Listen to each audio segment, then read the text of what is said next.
Do you want durable 100% carbon fiber arrows? Warhead Arrow Company. Warhead Arrow Company is 100% carbon fiber constructed hunting arrows with bone-shattering penetration. Durable, tough, yet reliable when it comes to the moment of truth. Their target arrows are world-class in accuracy and precision, an arrow that target archers can depend on to reach the top of their game. Warhead Arrow Company. Check them out today at warheadarrowco.com. That's Warhead Arrow Company. warheadarrowco.com.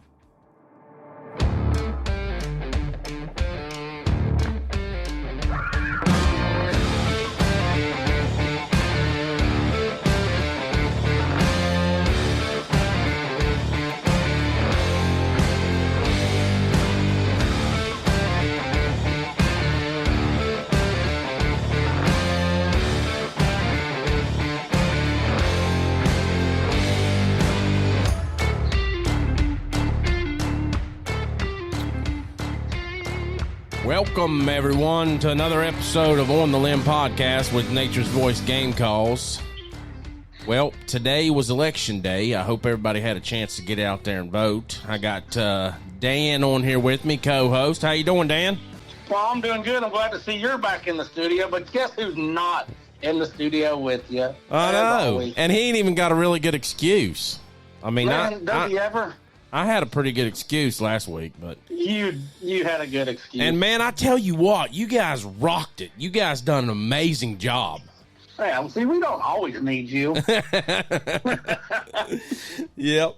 I tell you though, I did miss being here. I was like, man, I want to do it so bad, but dude, it actually turned out to a really good episode too. Yeah, it did. It sure did. So here in West Virginia, we've only got about a week left of spring gobbler season. And, we're going to start our transition into fishing for the summertime. We talk about fishing, different outdoor activities in summer. So this evening we've got Coastal Marsh Adventures and Charters out of Myrtle Beach, South Carolina. I believe that's where they're out of. I said that preemptively, but anyways, I think that's where they're from. We'll get a lot more information from here in a little bit. We first met Coastal Marsh at the West Virginia Hunting and Fishing Show a couple years back. Really good people.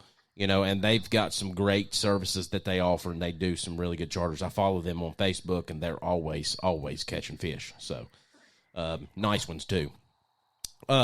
Reminder that Spring Hill Rod and Gun in Charleston, West Virginia, 4961 McCorkle Avenue Southwest, open Tuesday through Saturday and closed Sunday through Monday. It's still not too late. Stop in there and get you a locally handmade mouth call, box call, or slate call from Nature's Voice Game Calls. Got 1 week left, so I'm sure they've got some stock left. So check that out. Let's see here. We have episode 101, Moose Maine Kids. It's out right now. It was a little late coming out where I was out last week and, dealing with some issues there. But we've got that ready to go. And so it's out for you to listen to on Spotify, Apple Podcasts, all those good places. And that was with... let's see, we had Eric Gagnon, we had Ron Greco, and then we had Hunter Jellison. Had all three of those. Yeah. And then we have episode 102, which will be airing tomorrow. That was our Vortex Optics episode with Alec Brown and Chris Ashley and Passion for the Wild and Wonderful. So you can check all those out on Apple Podcast, Amazon Music, or wherever you get your podcasts. Check them out and give us a share and a like and a follow and a review.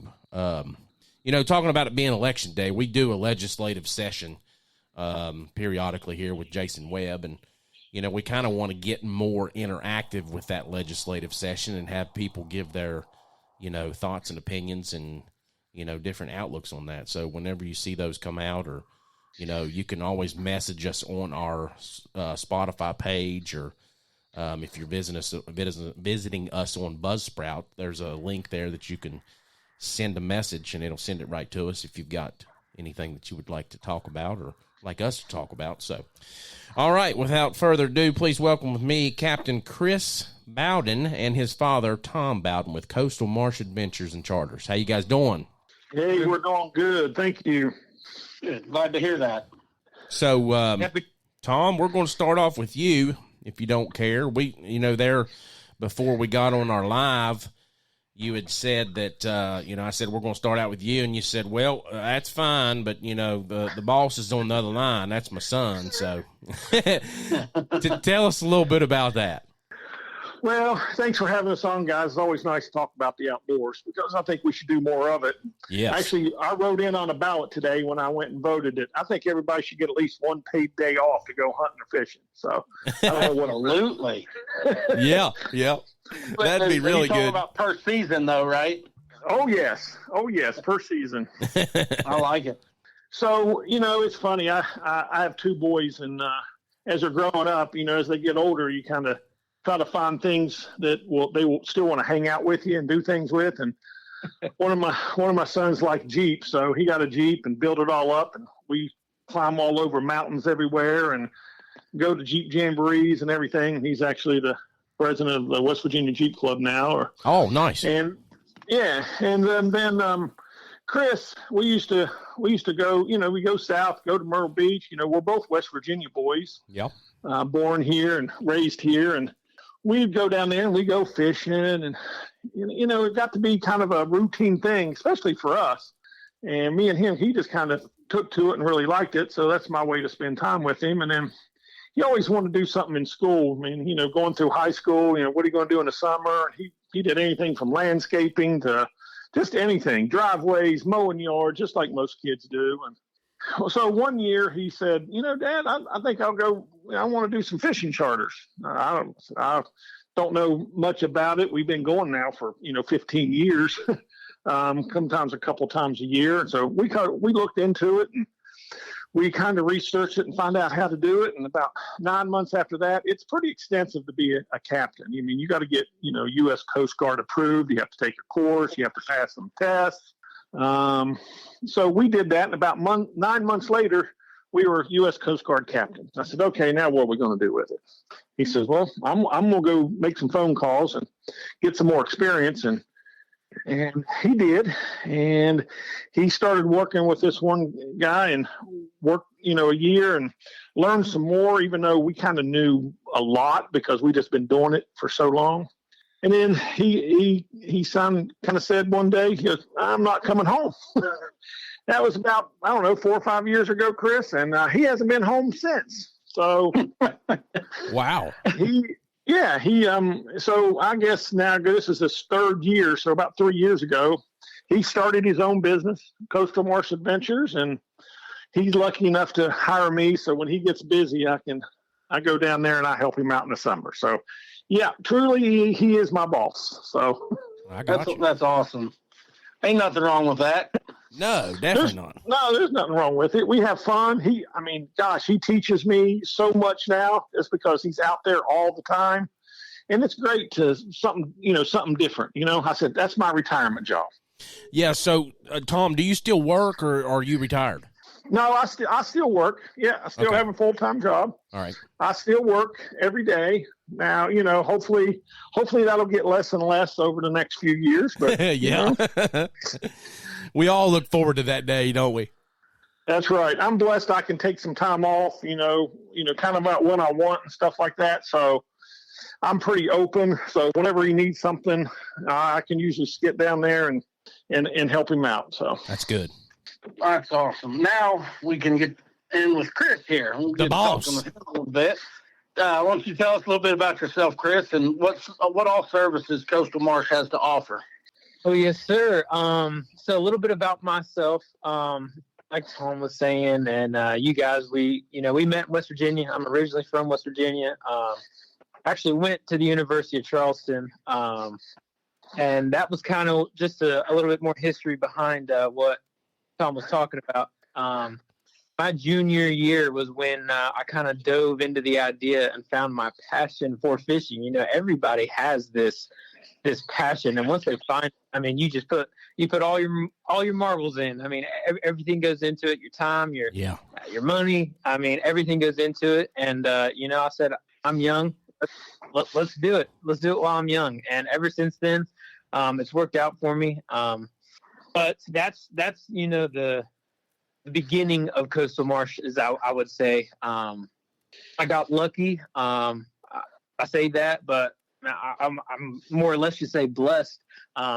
It's all kind of happened when, COVID was here in full force. I called a bunch of captains down the coast in the Myrtle Beach area, and no one was hiring. So I really couldn't get, to learn the area and to get the experience that I really wanted to before I dove into this journey. But I got lucky. I was blessed, like I say, and I got a phone call back about a year later, random phone call. And he says, "Hey, Chris, are you still looking to be a captain?" And, I was like, "I have one summer left. And I was like, "Yeah, let's do it."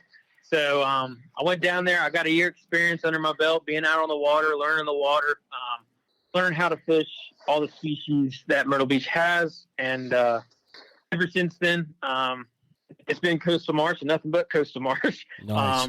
But really, the whole idea behind it is, everybody catching their first fish. When you see that, and I get the opportunity to have someone catch their first fish, or father, like my father did with me when I was young, that's something you can't ask for.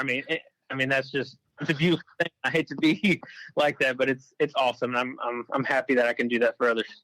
No, that's a big thing. And, me and Dan were talking there earlier today about how you all have, I think it's a youth thing coming up with some kind of youth thing with fishing that you all have coming up here. Yes, it's actually called Palmetto Kids Camp, Palmetto Fishing Kids Camp, and It happens in the summer. It runs around June through the second week of August. And anybody that's traveling from West Virginia into the Myrtle Beach area, feel free to reach out to me, on Instagram, Facebook, phone number, whatever it is. It's a great time. It's great for kids. We do about an hour of instruction in the morning, and then we get 3 hours out on the water. Nice. Meaning kids have cats and everything like that. So it's a great time. Good deal. That's for 4 days, right? I think most of them are for 4 days. Yeah, camp is for 4 days in a row, so they learn a lot. Yeah, so the camp is Tuesday through Friday. The same group of kids the entire week. So, wow, that's pretty sweet. That's a lot of learning experience for them kids too. Yes, it is. You get them out there once, and then the next year they're coming back again, multiple weeks. The kids love it. The parents love it. It's all around a great thing to be a part of. Sure, absolutely. Yeah, just not hunting and fishing. They teach them about boating safety. They teach them about, water and, tides and stuff like that. So, they can take that with them, whatever they do, because, if you're the type of kid and family that does that type of stuff, it just kind of sets you apart when you learn all that stuff. How to throw a cast net, how to tie on your bait. And I joined that because I'm not very good at that cast net. Man, I'm telling you, that's something hard to do. It really is. I've got her down. I can pull fish up out of there. I can pull bait up, but man, I see some of them old boys doing that, and it's just like an extension of their arm. It just goes right how they want it every time. Mine sometimes doesn't. Yeah. I still have to think about it. Chris just does it. I still have to think about it. Nice. Yeah. Well, go ahead. Well, I was going to say real quick, you talking about, the boating and all that different aspect of things. That's something that you really don't get in your hunter's education course. You've really got to learn that in your family. Like you've really got to be out there doing it with your father or uncle or whoever.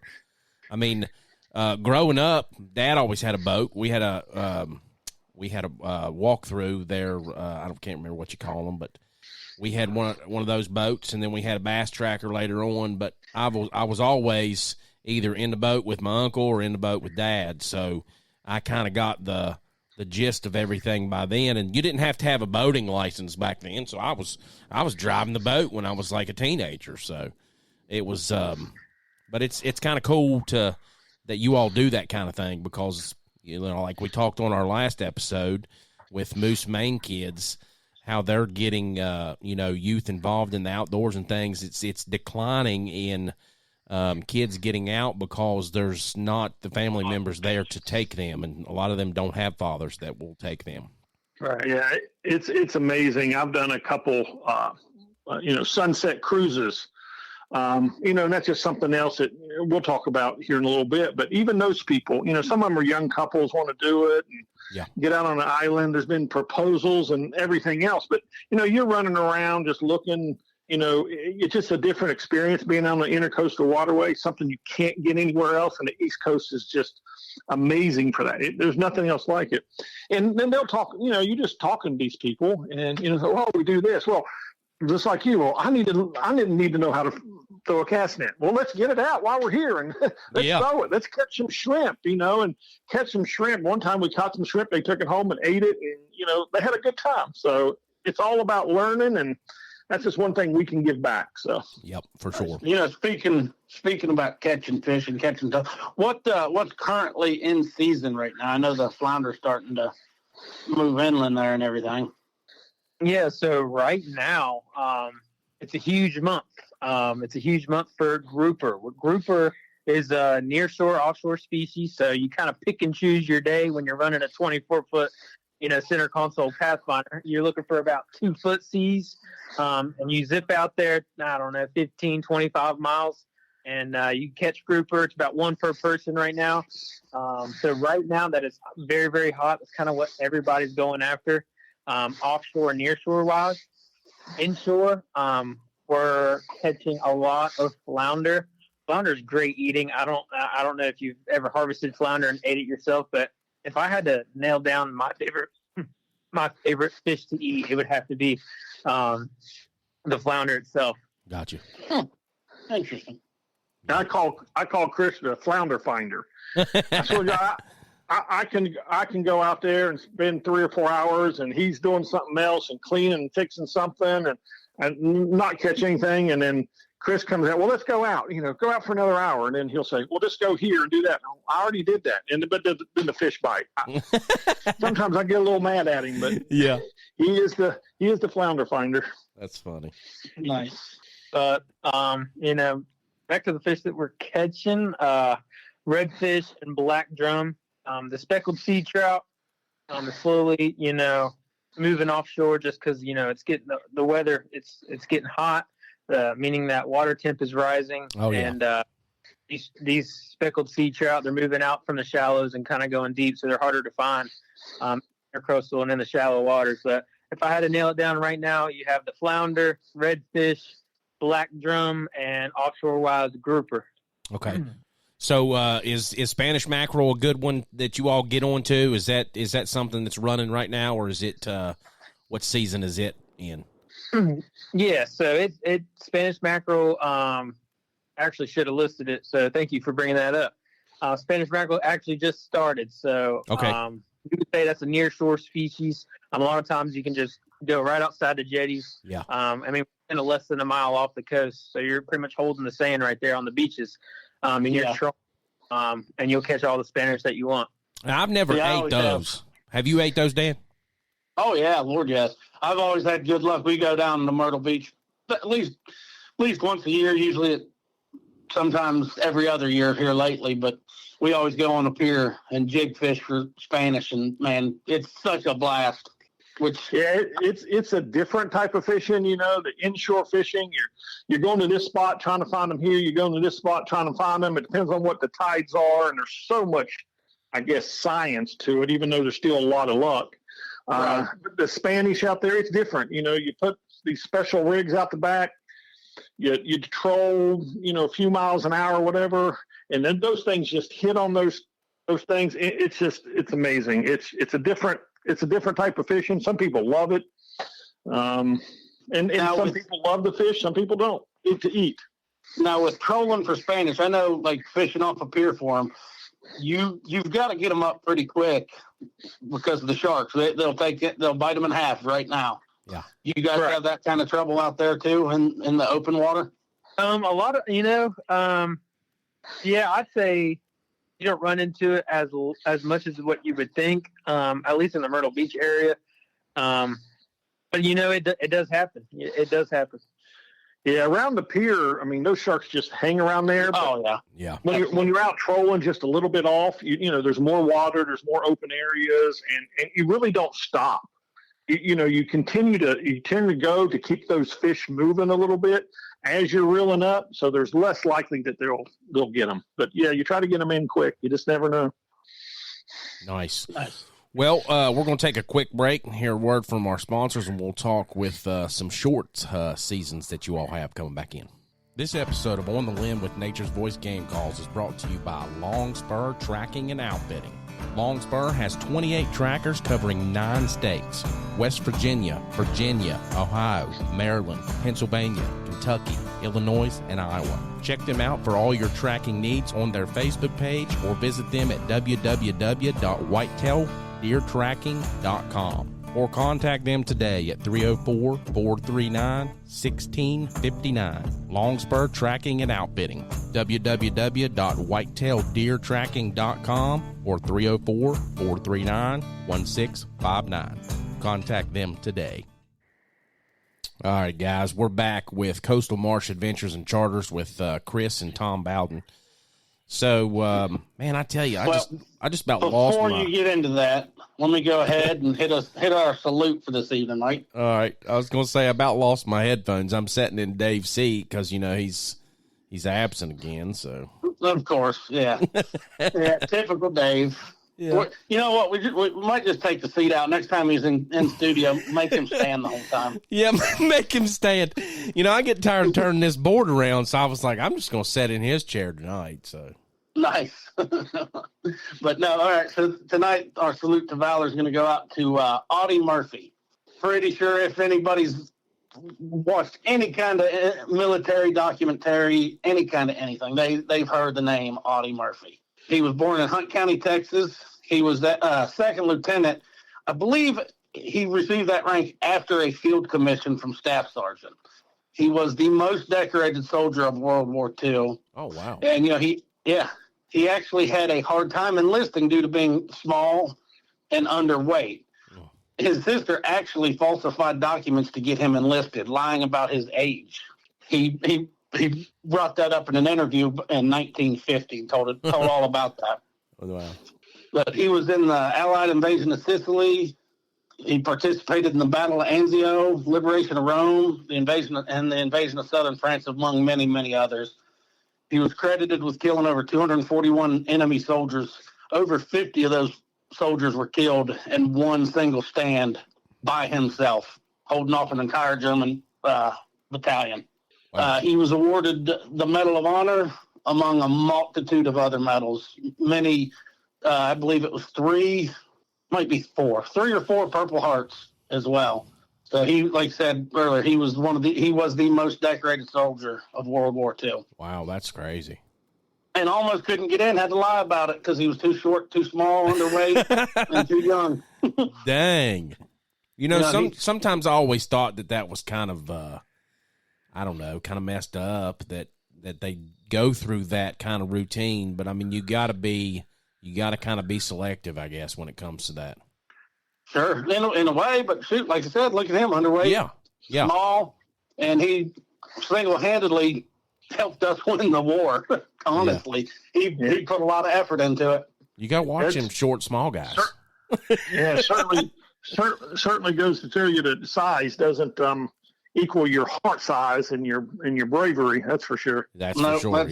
That's a lot of personal fortitude right there. Yeah, it comes down to a lot of mind games and determination. You know what I mean?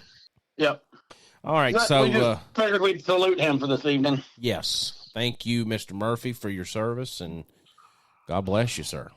He's passed, correct? Oh Lord, yeah. I think he passed in 1976, I believe. Oh wow. I was going to say, I would say that he probably was. But all right, so you guys have a short 6-week session there for grouper, and that started on May 1st. Tell us a little bit about that. Yeah, so when we're talking about grouper fishing, specifically it is the species called gag grouper. Okay. A lot of people enjoy catching it. These avid fishermen travel around the world just to catch, their specific species. And a lot of it is aesthetically, their color, their coloration. I mean, they got these green, a little bit of blue, and they're like, they're beautiful on the outside. And it's something that you should probably take a look at. I mean, and a lot of people don't really they eat grouper all the time, but they don't know exactly the specific species of grouper that they're eating when they come to Myrtle Beach. And it's a lot of fun catching. You travel probably, like I said earlier, 15 to 25 miles out. You're always kind of looking for, hard structure. And here at Myrtle Beach, you go about 15, 25 miles out. I mean, you're probably only about 35, 45, 50 foot deep, 60 foot deep at some points. But it really doesn't drop off until you get out there to the ledge about, you're talking maybe 50 miles, 45 miles. So, well, they are pretty, ain't they? Yeah. Yes, they are.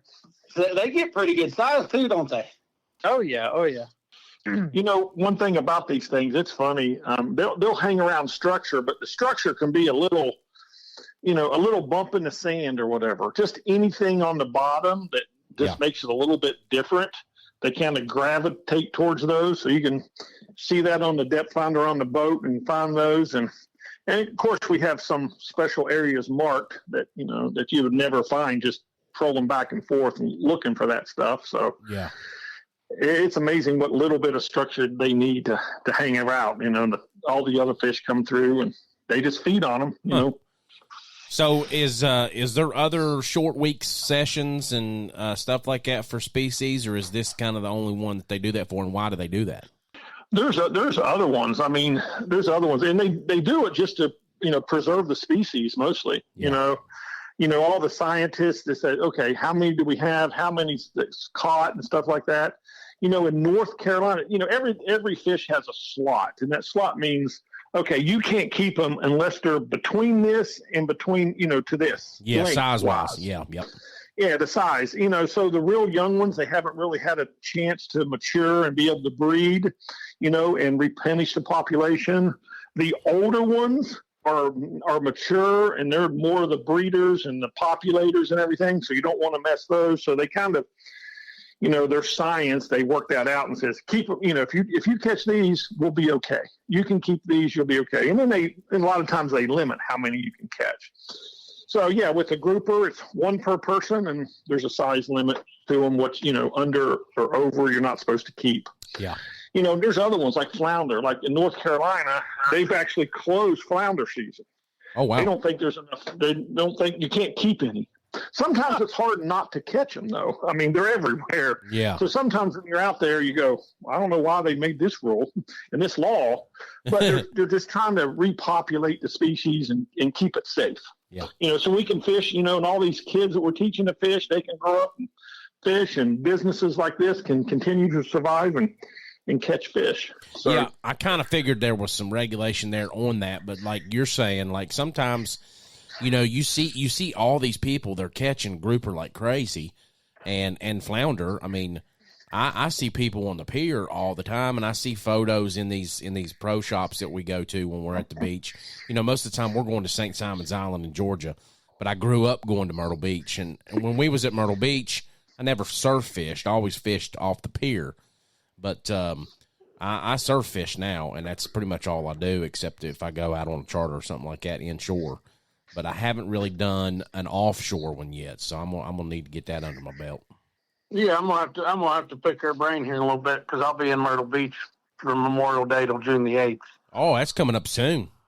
Yeah, so I might have to do some looking into something here. Go do some fishing. Yeah, in the area, I know somebody who can take you out. That's for sure. Yeah, I think he's kind of hinting at you guys got an open slot. Yeah, check your schedule, see what kind of days you got. I might be hitting you up. So speaking on seasons and fish, y'all are still finding some redfish, trout, and some black drums inshore? Or are they starting to move back out into deeper water now for temperature? Right now, those specific species, I mean, you can pretty much catch them. They do like that warm water, so they're still inshore, and they probably won't head out until later after summer when that water starts to cool down. So yeah, the redfish, flounder, black drum, grouper, black sea bass, that's all. It's a prime time to go fishing right now. Now, see, that's one of my favorites is sea bass. I love eating some sea bass. I didn't know, sea bass fishing, and I said, but then, when you go out there and do it, and there's so many of these things. Yeah. You can go a couple miles off, there's some wrecks and reefs out there, and catch a ton of these. And it is just a blast. I took my brother-in-law's out not too long ago. And we just caught fish after fish after fish. And it's just fun. You keep a few to eat, and you throw the rest back to go back and do it another day. So It is fun, and it's good eating. How far out do you guys go? Like, if you guys go out far enough to do like golden tilefish, or are those even in that area? So, not very much, just because, we're running a 24-foot center console Pathfinder. And I mean, if the seas are calm, you can get out there. I mean, you can troll for mahi. You can get out there to the ledge, and you can do about any fishing that you want to. But it's really, just planning for that day. It's hard to plan because you never know what the weather brings. Sure. Planning in boat size, really. So. Yeah. Well, what the weather's like and how much gas you got. Yeah, that's true. Yeah. So how far are you looking from the Myrtle Beach coastline out into the Gulf? Would that be like 50, 60 miles, 100 miles? What do you think? It kind of changes, some during the year and stuff like that. So sometimes it's, I think, as short as 45, and sometimes up to 55. Okay, that's not too bad. No, it's not bad. Nice. So you guys offer morning charters, afternoon? Do you do all day charters, or just kind of morning and afternoon, and then the sunset cruise and all that? Correct. So our most common is the morning charters, especially in the summertime. You get out right before the sunrise. You watch the sunrise. It's a little bit cooler, easier on the body. So that's definitely our most common. And our options with our morning charters, we offer a 3-hour, 4-hour, 5-hour, and a 6-hour. And those kind of cover, mainly intercoastal waterway fishing, near shore fishing. And we can even do some trolling, depending on how much time we get out there on the water. We offer afternoon fishing charters as well. Those charters start at 1 p.m. And with these afternoon fishing charters, we offer a 4-hour and a 5-hour fishing charter. I wish we could offer a 6-hour, but that sunset's just a little bit too quick. Yeah. So we really mainly stay inshore for those afternoon fishing charters, just so we can get back in time, get those fish filleted for you guys, and have a good time. And then after that, we have the sunset cruises. Those sunset cruises last typically about 3 hours. I'm very customizable. I mean, what I like to say is, it's your boat. I'm your captain. You just tell me what you want to do, and let's make this night, your night. Because We've actually partnered with some local waterfront restaurants here in Calabash, and a lot of people reach out to me and say, hey, we're going to go eat at a restaurant. I'll go and I'll look at it. I'm like, hey, it's out on the water. They have a dock. I'll pick you up at your restaurant. I'll take you out on a sunset cruise, and I'll bring you back to your car at the restaurant. Oh, wow. A very unique experience that kind of sets me apart from everybody else down here. Yeah, that's pretty cool. So we was just talking about this the other day at the Mother's Day cookout there, and I was like, we're talking about charters, and my father-in-law was like, we need to get one scheduled. He was like, we keep talking about it. We need to just do it. And he heard that prices on charters are going up. And another big thing is captains are now not letting you keep your catch, but they're offering it for cheaper charters. Have you all seen that in your all's area? Is that something that's going around in the charter community? I have not seen not keeping your catches. I mean, if it's legal and in slot and you're doing the right thing as a captain, being safe out on the water, and not, doing anything like keeping too many fish, over slot fish, there isn't a reason for that, I don't think. And I haven't seen that personally in my area. Okay. But with the other prices kind of increasing charters, I got to be the most significant factor to that is, gas prices out on the water. I mean, definitely. That's the only reason I would kind of see that.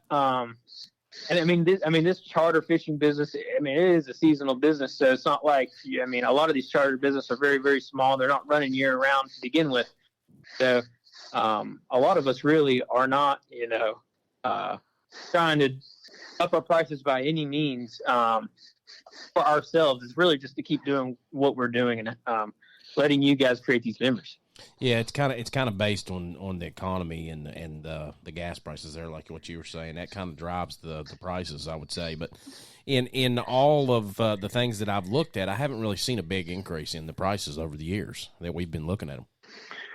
Sometimes they'll go up here and there, just, working on your motor, that type of stuff goes up. Everybody is, or if your prices increase for everything, or if you're increasing your business, trying to expand a little bit. Yeah, but overall, they're not that much. There's not a lot of so-called rich fishing guides out there, because it just costs so much. One thing I like to say, our boat will be the cheapest boat you ever owned because you don't have to worry about it.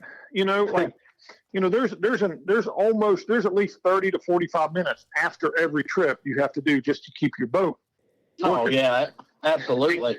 And clean and stuff like that. So, then there's beforehand, you got to make sure all the rods and reels.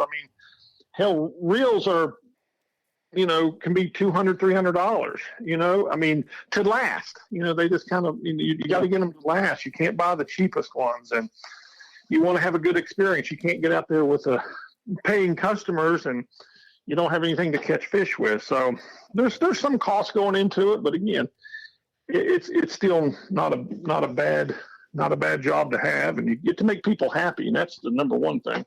Yeah. Now you guys just have the one boat, right? Right now, just the one boat. We have a partner with some other captains that we can do more offshore charters. So it's kind of a little partnership we have with another bigger boat. If you want to go all the way out and be safe and stay out. And then other captains, we'll work closely with other captains. And, if you want to take a big group, 10 people, 20 people, whatever, then what they kind of do, they have, we have a group and we all work and help each other out. So we can take 3 or 4 boats out. So do you guys have plans on expanding, getting more boats? I'm always looking into that. Sure. Good deal. Yeah, always looking to expand somewhere, huh? Yeah, actually, me and Chris talk quite often, and we probably have the next one narrowed down a little bit. Good deal. Nice. You gonna stick with the 24-foot size, or probably be a little bigger? Yeah. Yep. Nice. So you can venture off a little bit more, and instead of 2-foot seas, maybe 2.5, 3 foot. Yep. Yeah. So what kind of equipment do you guys use? Do you all have sponsors, or is it are you all dealers with companies that you all use, affiliates? How's that work?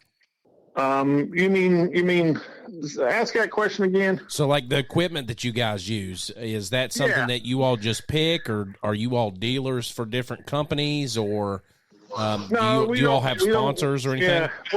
Yeah, we're not dealers with any specific company. But we do have some companies that we work with. We love St. Croix. We love that company. We love their equipment. Okay. Stuff like that. But all the other brands are good too. There's not. I think every brand out there they have an entry level, equipment. Then they have the intermediate. Then they quote the professional stuff. So just about all of them out there work well. Yeah. So we don't stick to any one. Got you. Yeah, I didn't know if you all were stuck to a brand, or if you all specifically recommended. What could you recommend to our listeners on what they should use if they're going to do some fishing on their own, inshore or off the beach? I think everybody has their thing. I like Ken and I like St. Croix. Those are 2 good ones for reels and rods. Chris probably has his favorite too. I would. If anybody listening, just to be, out there on the water, inshore, offshore, West Virginia, South Carolina, I really would have to narrow it down to the Penn. It's called the Penn Battle 2.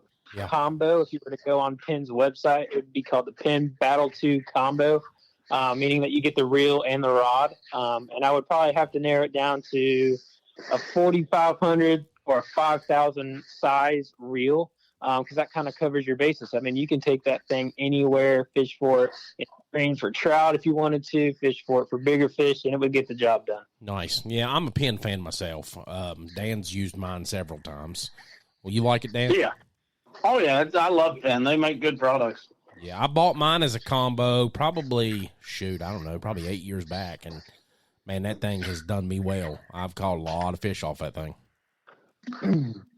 Well, guys, we sure appreciate you all coming on this evening. It's a pleasure talking to you. I know that we planned on having you on at some point anyways. Me and Tom had got together there at one point, and we had it nailed down on a date, and I forgot to put it in my calendar. And we were talking to the guys last week, and Tom texted me. He was like, "So I guess we'll plan for another night." And I'm like, "Did I miss something here?" Hey, I like listening to the podcast. I always learn something. It's great. And I went, "Oh, okay," because I kind of forgot too. But then it popped up. I was listening to the podcast, and it popped up on my calendar, and I said, "Oh." So we both kind of forgot. Yeah, we did, and I'm so glad we got it worked out to where we could have you on. I was like, we you next week. I was like, I apologize. I said, it just gets so busy doing things because I still work a regular job, and we do this podcast every week and editing those things up and trying to get the episode descriptions written. And we're still in turkey season. Thank God we're caught up on turkey calls, but it's one of those times of the year where it's really busy. And if I don't put it in my calendar when I talk to somebody, you might forget about it. Yeah. Chris does that sometimes. So he started a line of apparel, so he's got hats and he's got, the performance shirts and T-shirts. And then he goes to these events and everything. And then sometimes we forget to order them. So we go to these events and we go, uh-oh. Yeah. We forget to order them. Yep. Nice. Yep, that happens for sure. Well, like I said, guys, it was great talking to you. Glad we got this taken care of and got you guys on, and we hope to visit you guys sometime and experience coastal marsh adventures and charters. Man, if anybody has any questions or anything down there, just want to know, just give us a call. We'll be glad to answer. Yep, so they just contact you through your phone number, get a hold of you there on Facebook? Yep, you can send us Facebook, Instagram, send us an email. I think Chris's direct phone number is on there. Okay. All right, go ahead and throw out those phone numbers if you don't care on our live, so if people are listening and watching, they can write that down real quick. Yeah, so all of our information can be found on our website, and the URL is coastalmarshcharters.com. That website has a live calendar, so if you're ever looking at dates, you're doing some planning, getting ahead of your vacation, it's a live calendar. You can see all the bookings that I have and all the open days that you can go ahead and book online yourself. And if you do have any questions, I can book you over the phone at 304-807-7577. All right. Well, Tom and Chris, we sure appreciate you guys. You guys have a great evening, and thank you for your time this evening. Yep, thank you, guys. All righty, guys. Be sure to check out Coastal Marsh Adventures and Charters there on their Facebook page. Their numbers there is also on the Facebook page. We'll have all this information and everything we talked about in our description for our podcast. This podcast will air next Wednesday, so be sure to check it out. Be sure to give our live a share, and we thank you for watching and listening this evening. Dan, thanks for coming in, buddy. I can't say that for Dave. Hey, thanks for coming in yourself there, Mike. Yeah. All right, guys. You guys have a good evening. We appreciate it. Thank you, sir. Thank you. You have a good one. Thanks, guys. This episode of On the Limb with Nature's Voice Game Calls is brought to you by Outdoor Pro Shop, LLC. Outdoor Pro Shop is a family-owned and operated firearms dealer and sporting goods retailer. They have pay-over-time options, a rewards program, and customer service satisfaction that is unmatched. They might not be the biggest, but they strive to be the best. Contact them today at 240-360-1298 or visit them on the web at www.outdoor-pro-shop.com. That's Outdoor Pro Shop, 240-360-1298.